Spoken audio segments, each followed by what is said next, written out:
Hello, my dear students. Once again, this is Preeti Gupta, your English teacher from English faculty at Mount Litera Z School, Jhansi. Today, we are going to read a new chapter of Unit 3, that is Taro's Reward. So, sit straight and enjoy a beautiful story of Japan. A young woodcutter named Taro lived with his mother and father on a lonely hillside.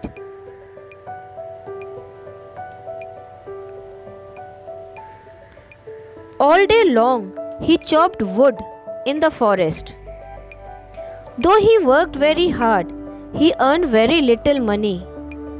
This made him sad, for he was a thoughtful son and wanted to give his old parents everything they needed.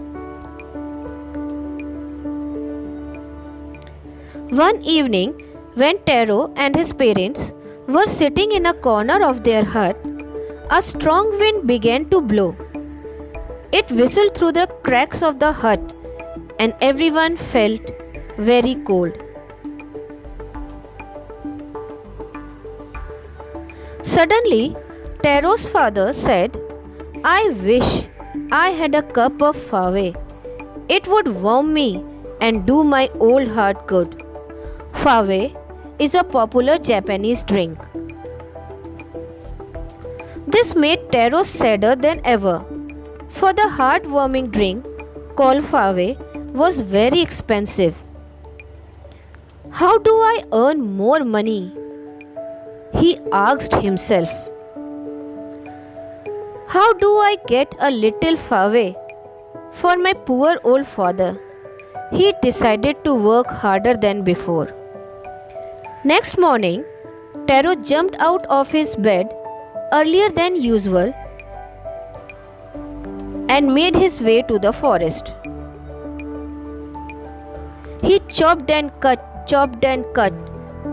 as the sun climbed, and soon he was so warm that he had to take off his jacket.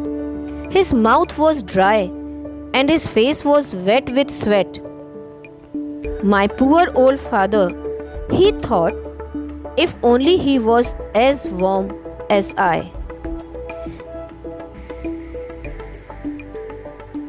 And with that, he began to chop even faster, thinking of the extra money he must earn to buy the fave to warm the old man's bone.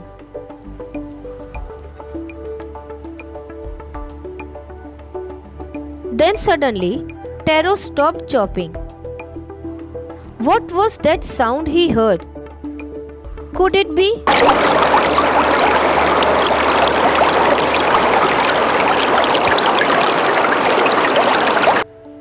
Could it possibly be running water?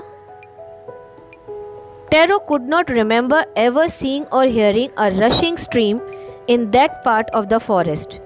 He was thirsty. The axe dropped out of his hand and he ran in the direction of the sound.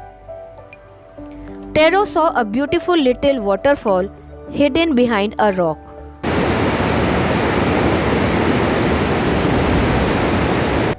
Kneeling at a place where the water flowed quietly,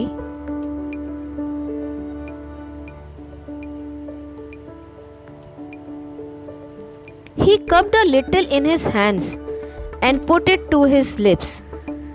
Was it water or was it fave? He tasted it again and always it was the delicious fave instead of cold water. Taro quickly filled the pitcher he had with him and hurried home. The old man was delighted with the fave. After only one swallow of the liquid, he stopped shivering and did a little dance in the middle of the floor. That afternoon, a neighbor stopped by for a visit.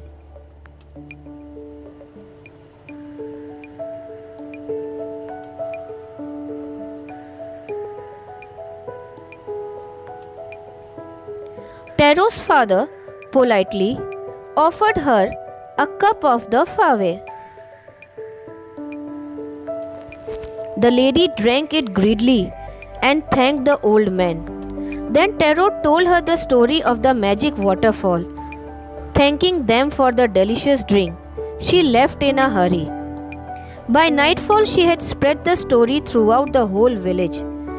That evening, there was a long procession of visitors to the woodcutter's house. Each man heard the story of the waterfall and took a sip of the fave. In less than an hour, the pitcher was empty.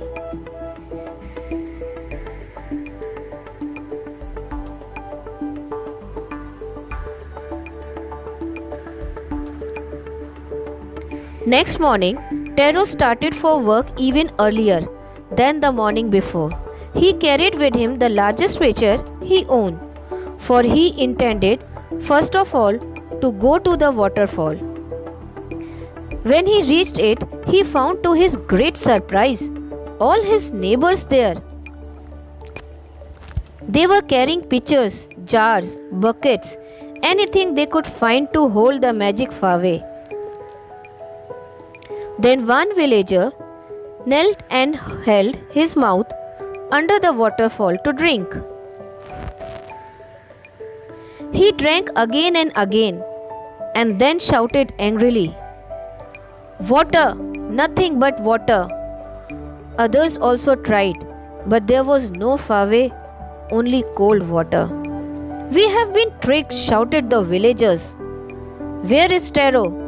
Let us drown him in this waterfall."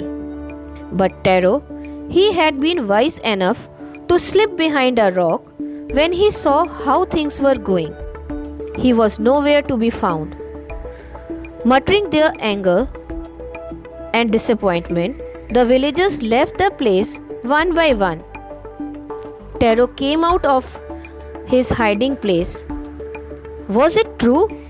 He wondered. Was the fave a dream?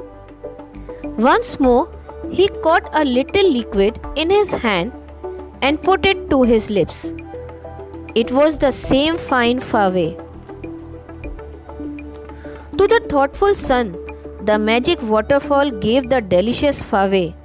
To everyone else, it only gave cold water. The story of Taro and his magic waterfall reached the Emperor of Japan.